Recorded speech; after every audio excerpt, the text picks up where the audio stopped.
하나님 나라에서의 실명제는 어떻게 진행이 되는 것이겠습니까? 우선 제일 먼저 말씀드릴 수 있는 것은 믿음의 실명제입니다.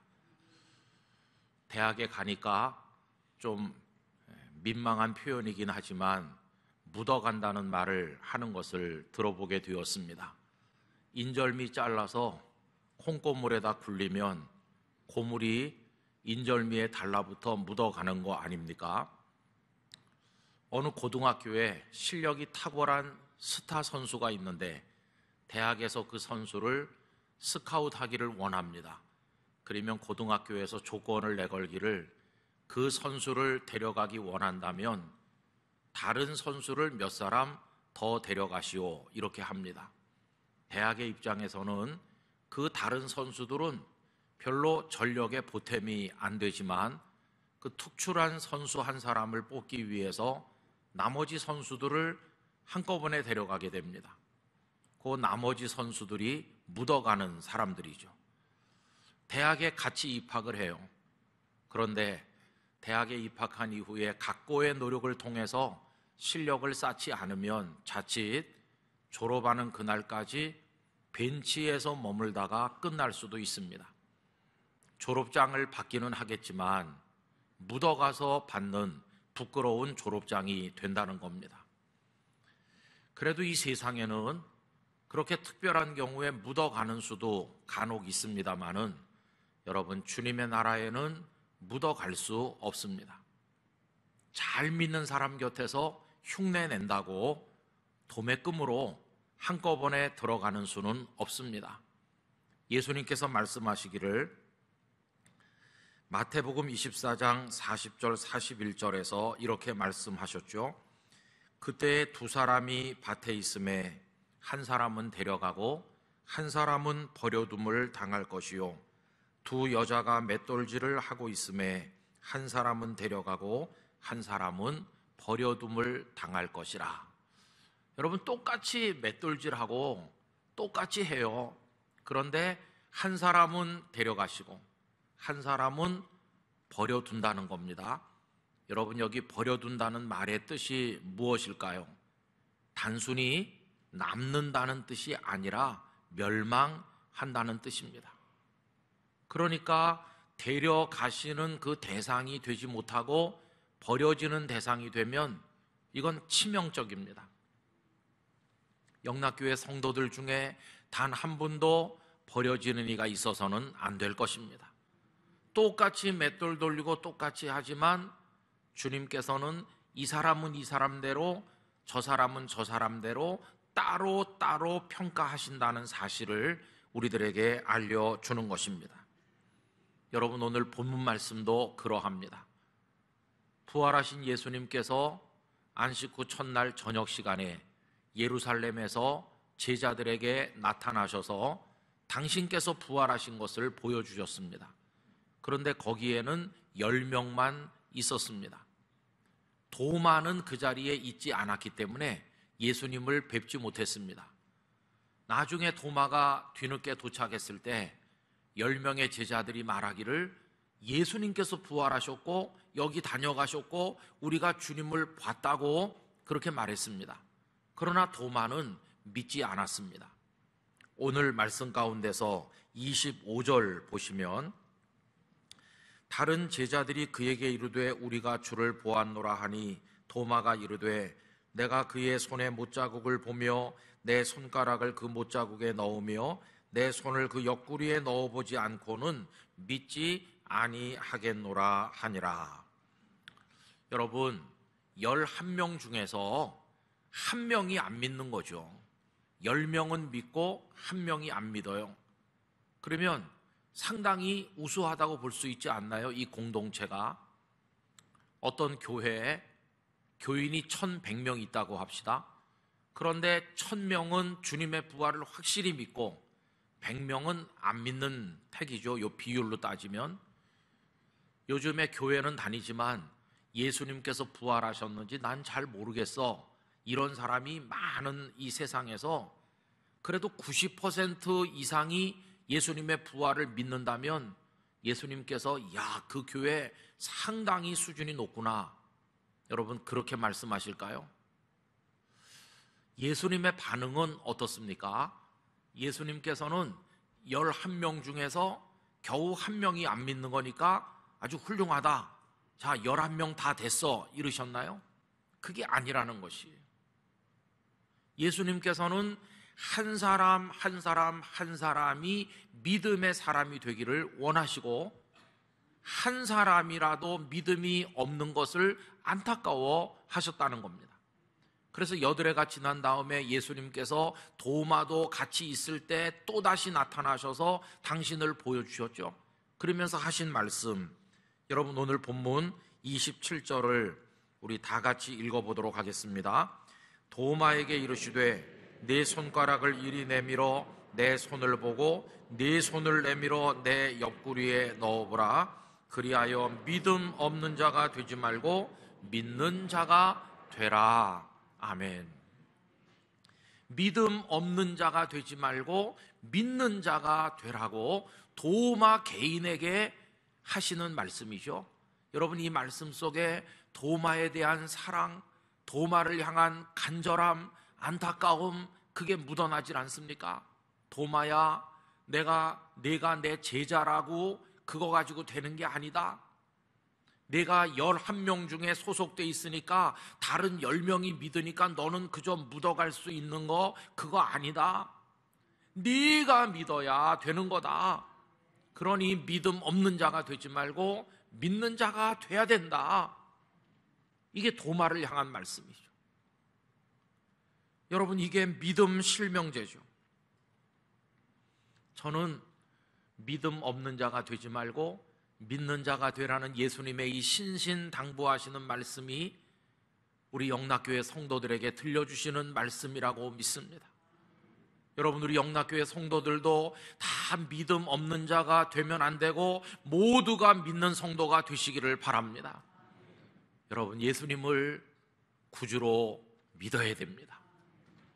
그 앞에서 나는 멸망할 죄인이었음을 인정해야 됩니다. 그런데 예수님께서 나를 위해 이 땅에 오셨음을 믿고 십자가 달려 나를 위해 죽으셨음을 믿고 그 보혈이 내 죄를 씻어 정결케 함을 믿고 예수님께서 부활하신 것처럼 우리들도 부활할 것을 믿고 우리를 위해 영원한 생명의 처소를 준비하셨음을 믿고 이 땅의 삶이 마무리되면 그 영생의 나라에 가게 될 것을 믿어야 됩니다. 세상 사람들이 뭐라고 말을 하든지 간에 여러분 우리는 믿읍시다. 믿음을 가지고 영락교회 성도 한 분 한 분 각자가 우리 각자의 믿음으로 천국문을 통과하기를 원하는 것입니다. 그게 주님의 나라의 믿음의 실명제인 것입니다. 그래서 여러분 훌륭한 공동체 소속된 것으로 안심하면 안 됩니다. 우리 가족이 5대째 믿어요. 그거 다 쓸데없는 소리입니다. 믿음 좋은 배우자 의지하지 마시고 주님 일 열심히 하시는 아버지 의지하지 마시고 기도 많이 하는 어머니 계시다고 안심하지 마시고 내 믿음으로 내 주님 앞에 나가는 것입니다. 여기 도마가 나중에 주님을 배웠고 그 상처를 만져보고 뭐라고 고백합니까? 나의 주님이시요 나의 하나님이십니다 이러잖아요. 우리의 하나님이시기도 하고 우리의 주님이시기도 하지만 지금 이 상황에서는 도마 개인의 문제이기 때문에 나의 하나님이시고 나의 주님이시라. 내가 믿나이다. 바로 이거죠. 여러분 지금 우리 예배 드리고 있잖아요. 예배도 실명제인 걸 아십니까? 우리 다 같이 예배 드리지만 어떤 분의 예배는 하나님께서 지금 기뻐 받으시는 중이고 어떤 사람의 예배는 하나님께서 받지 않으시는 중일지도 모릅니다. 요새 오이코스 말씀 속에 가인과 아벨의 예배를 생각했는데 두 형제가 함께 제사를 했지만 하나님께서 가인과 그의 제사는 거절하신 반면에 아벨과 그의 제사는 받으셨잖아요. 형제라고 그냥 다 받으신 게 아니었어요. 가인은 가인이고 아벨은 아벨이고 주님은 그들의 예배도 따로 평가하셨습니다. 그럼 지금 우리는요? 지금 우리는 이 같은 예배당에 가정에서 스크린으로 같은 설교를 듣고 같은 찬송가를 부르고 있는데 내 예배는 어떻게 되는 건가? 여러분, 이거 심각하게 생각해 보셔야 되잖아요. 어떤 은퇴하신 목사님께서 제게 이런 말씀하셨어요. 김 목사, 내가 은퇴하고 나서 하나님의 은혜가 참 충만한데 그 중에 하나가 뭔지 아는가? 은퇴하고 나서 받는 큰 은혜 중에 하나는 내가 이제서야 예배의 깊은 감동과 기쁨을 맛보게 되었다는 것이네. 잘 이해가 안 되시잖아요. 평생 목사로 살면서 평생 예배를 인도하고 설교하신 목사님의 입에서 나오는 말씀으로는 좀 이상하지 않습니까? 은퇴하신 다음에서야 예배의 깊은 감동을 느끼고 기쁨을 맛보신다니, 이게 무슨 말인가? 저 그 목사님의 말씀에 공감했습니다. 저도 그렇거든요. 무슨 얘기냐 하면요, 이제 저 같은 목사는 이 예배를 어떻게 생각하느냐 하면, 나는 예배를 인도하는 사람이다, 나는 설교를 하는 사람이야 라고 생각한 나머지 성도들이 드리는 예배를 내가 돕고 성도들이 예배할 수 있도록 역할을 감당한다고만 생각한 나머지 저 자신이 하나님 앞에 예배의 제물이 된다는 생각을 잘 못할 때가 많습니다. 그래서 무사히 예배 인도를 잘 하기를, 별 실수 없이 준비된 말씀을 전달하기를, 거기에 너무 몰두하다 보니까 저의 심령을 하나님 앞에 드리는 예배에는 소홀해지는 거죠. 그래서 알았어요. 하루에도 예배를 여러 번 드리고 평생 예배 속에 살아도 심령이 죽는 사람이 왜 생기는가 하는 걸 알게 됐어요. 저도 기도 제목을 바꿨습니다. 전에는 하나님, 오늘 실수 없이 예배를 잘 인도하게 해주시고 준비된 말씀을 잘 전달하게 해주십시오, 이런 기도를 많이 했었지만 이제 그런 기도를 뒤로 뺐습니다. 제일 먼저 하는 기도는, 하나님, 성도들과 똑같이 저도 오늘 한 사람의 예배자로 저의 모든 것이 하나님께 올려지기를 소원하고 하나님의 은혜를 얻기를 원하고 제 심령이 하나님으로 인하여 충만케 되기를 간절히 기도합니다. 그거 먼저 기도하고 그 다음에 실수 없이 잘 전하게 해주시고, 이렇게 바꿨어요. 저부터 온전한 예배자로 하나님 앞에 드려지기를 원하는 마음을 가지게 되었기 때문이죠. 우리가 하나님 앞에서 맺는 열매도 실명제라는 걸 여러분 기억하셔야 됩니다. 저 같은 목사가 착각을 하기가 참 쉽습니다. 한번 예를 들어 보겠습니다. 어떤 목사님이 젊어서 한 10명밖에 성도가 없는 어려운 교회 부임하셔서 한 30년 목회하고 은퇴하시게 됐을 때 1000명 정도의 큰 교회가 됐다고 생각해 봅시다. 사람들이 뭐라고 말합니까? 일반적으로 어이구, 그 목사님 목회를 참 잘하셔요. 그래서 10명의 교인이었었는데 이제 1000명 성도가 됐어요, 이렇게 말하잖아요, 일반적으로. 그런데 그 목사님도 그렇게 생각하기 쉽다는 겁니다. 그래, 처음에는 교회가 자립도 못했는데 이제는 1000명 정도 출석하는 교회가 됐어, 내가 그래도 잘한 것 같아, 이렇게 뿌듯한 자부심을 느끼거든요.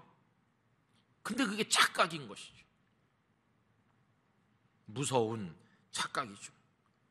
10명에서 1000명 됐다고 990명이 그 목사님의 열매인가요? 아닙니다. 목사님의 열매가 아니에요. 목사님의 몫은 뭘까요? 그 990명 중에서 목사님이 전도해갖고 믿게 된 사람 목사님의 몫이고, 그 목사님에게 감동받아서 나도 예수님을 잘 믿어야 되겠다고 해서 와서 신앙생활 하는 사람이 있다면 거기까지는 목사님의 몫이겠죠. 만약에 그 몫이 한 10명이라고 그러면 나머지 980명은 성도들의 몫이고 성도들이 하신 거죠. 단지 목사님은 성도들의 수고하셔서 헌신한 그 몫에 그냥 이렇게 올라타 있는 것뿐이지 그건 목사님의 몫은 아닙니다. 그런데 그 990명이 다 내가 맺은 열매야, 이거 얼마나 어리석고 무서운 착각입니까? 그래서 여러분, 자기 몫이 있어야 돼요. 여기 지금 이런 착각을 목회자들이 하기 쉽다고 그랬는데 성도님들도 착각하기 쉽습니다. 만약에 어떤 사람이 이제 그 교회에 다닌다고 생각을 해봅시다. 그 교회 한 30년 목사님과 같이 다녔어요. 아이고, 우리가 처음엔 한 10명밖에 안 됐어.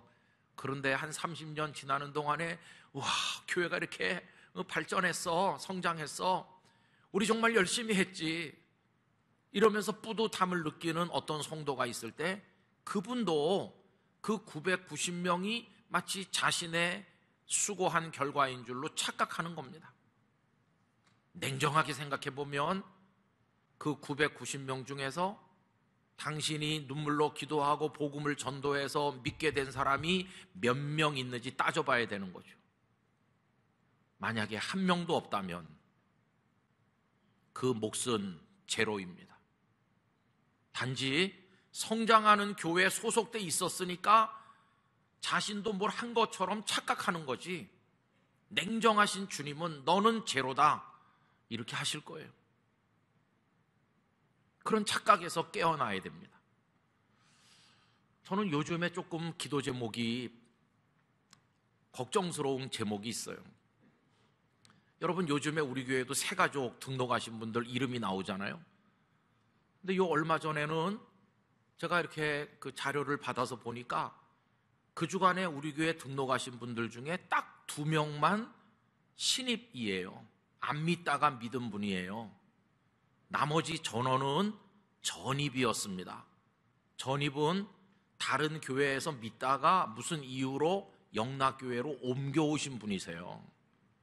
하나님 입장에서 보면 전도가 아닙니다. 이주머니에 있다가 이주머니로 온 거지. 그런데도 우리들은요, 착각하는 거예요. 어휴, 성도가 늘어났어 이렇게. 그리고 더 제가 염려되는 것은 그나마도 영락교회 성도 누가 우리 교회 가서 예수님을 잘 믿읍시다라고 인도를 해서 오신 분은 그 중에 절반밖에 안 됩니다. 그럼 나머지 절반은요, 그냥 본인들이 스스로 찾아와서 스스로 등록한 겁니다. 이미 믿던 분이 스스로 와서 여기 했어요. 그러면 그 주보를 보시는 영락교회 성도들이 우리 교회 이렇게 성도들이 와서 등록했네, 기뻐해도 될까요? 아니면 걱정해야 될까요? 이 이름들 속에 내 몫이 하나도 없다는 거에 대해서 걱정을 해야죠. 그렇지, 기도 제목이 좀 걱정스럽다는 것은 계속 이대로 하면은 우리 영락교회 성도들 나중에 하나님 앞에 갔을 때 내 몫을 따져볼까 그랬을 때 우리 부끄러움을 당하면 어떡하나. 여러분, 저는 주보에 실리는 새가족 이름들 그 중에 누군가가 여러분의 몫이 되시기를 바랍니다. 그거를 하지 않으면 안 되는 거예요. 실명제니까요. 그 다음에 구제와 섬김도 마찬가지예요. 하늘나라 가신 이중표 목사님 얘기가 생각이 납니다. 비가 많이 와가지고 많은 곳에 수재민이 생겼습니다. 목사님께서 장로님들과 의논하고 해서 수재 의연금을 모았어요. 성도들이 물품도 많이 모았습니다. 그래가지고는 바리바리 실어서 그 지역에 가서 전달을 했더니 막 군수님이 나오시고 지역의 유지들이 나와서 사진 멋있게 찍고 전달식 했어요. 그리고 서울로 상경해서 올라오시는데 마음이 흡족했습니다. 내가 오늘 좋은 일을 하고 간다 이렇게 생각하셨답니다. 그런데 주님이 호되게 책망하는 것을 깨달으셨답니다. 너 왜 좋아하느냐? 거기 내 몫이 있느냐? 성도들이 다 헌금해서 모은 의연금이고 성도들이 물품을 가져와서 모은 거지, 거기 내 몫이 있느냐? 너는 그냥 전달하면서 속된 말로 광내고 사진 찍고 그런 거지, 거기 내 몫은 없다고 하시더라는 것이. 목사님 충격을 받고 교회 대표로서 목사로서 뭐 전달하고 사진 찍고 하지만 여기 내 몫이 하나도 없다고 하는데 충격을 받으시고, 그 다음부터 당신의 몫을 쌓아 나가기 위해서 노력하셨다는 말씀을 기억합니다. 저도 그래요. 성도님들이 종종 목사님 이거 얼마 안 되는데 가지고 계시다가 꼭 필요한 곳에 사용해 주세요. 어려운 선교단체, 어려운 교회, 사역자들, 그런 거 받으면요 이상하게 꼭 그걸 전달해야 될 곳이 나타납니다.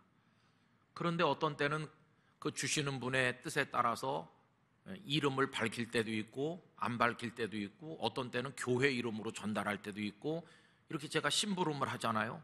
어떤 때는 직접 만나서 드리기도 하고, 어떤 때는 제가 송금 심부름을 하기도 하고 그래요. 그리고 이제 그분들한테 알려드리기도 하고 이렇게 하는데, 그게 이겁니다. 제 몫은 없는 거예요. 그냥 그분들의 몫이지. 그러면서도 제가 심부름하니까 제 몫인 줄로 착각하면 제가 어리석은 거죠. 그래서 저는 저대로 저의 몫을 어려운 이들에게, 또 어려운 사역자들에게 이렇게 해야 되겠다는 생각을 가지고 있는 것입니다. 우리 영락교회 직분자 여러분, 어느 부서에 가서 수고하시는데 그 부서가 우리 교회 이름으로 뭔가를 할 때 거의 그저 가서 돕는데 그걸 재직 여러분들의 몫인 줄로 생각하시면 안 됩니다. 거기 내 눈물, 내 땀, 내 기도, 나의 물질, 나의 시간, 나의 마음이 거기 다 담겨서 그것을 드리지 않으면 그건 내 몫이 아니에요. 하나님은 다 구별해 찾아내실 것입니다. 그래서 여러분, 천국은 실명제의 나라입니다. 자기 믿음으로 구원받는 믿음의 실명제. 같이 예배드리지만 어떤 이의 예배는 받으시고 어떤 이의 예배는 거절당하는 예배의 실명제. 복음 전도하는 게, 구제하고 섬기는 게 다 그렇습니다. 사람들은 그저 저분이 잘하신다 이럴 수 있지만 하나님은 다 계산이 정확하신 분이세요. 에스겔 18장 2절 말씀, 너희가 이스라엘 땅에 관한 속담에 이르기를 아버지가 신포도를 먹었으므로 그의 아들이 이가시다고 함은 어찌 됨이냐. 신포도를 아버지가 드셨는데 이가신 게 아버지여야지 어떻게 아들이 이가실 수 있느냐. 여러분, 부자지간 얼마나 가까운 사이입니까? 그런데 하나님은 아버지는 아버지고 아들은 아들이라는 거예요. 서로 덕볼 수 없어요. 아버지는 아버지의 믿음으로, 아들은 아들의 믿음으로 하나님 앞에 서는 것입니다. 여러분, 올해 우리 교회가 행진하여 가라라는 표를 가지고 지금 많이 이렇게 생각하고 있는데, 우리 영락교회 성도들이 다 같이 행진한다 이렇게 말을 하지만 오늘 이 말씀의 주제에 비추어서 생각해 보면 우리는 고독한 행진을 하는 것이죠. 하나님 앞에 서 있는 단독자로서 내 믿음으로 천국으로 가는 거니까 각자가 고독한 행진을 하고 있는 것이죠. 어떤 이들은 간절한 믿음으로 하나님 앞에 나가는데 이 속에 속해 있긴 하지만 나는 주저앉아 있다면 이건 정말 두려운 일입니다. 우리 영락교회 성도들이 그 각자의 행진을, 믿음의 행진을 잘 하시게 되기를 간곡하게 부탁드립니다. 이걸 위해 기도하시고 성령님의 인도를 구하시기를 바랍니다. 여러분, 하늘나라에 우리 성도님들의 명의로 된 통장 하나씩을 개설하셔야 됩니다. 그래서 그 통장에다가 아름다운 것들을 쌓으시기를 부탁드립니다. 나중에 주님 앞에 갔을 때 그 통장을 열어보면 거기 다 정확한 계산이 들어있을 것이고 그거에 따라서 면류관 쓸 것이고 그것에 따라서 상급을 받을 것입니다.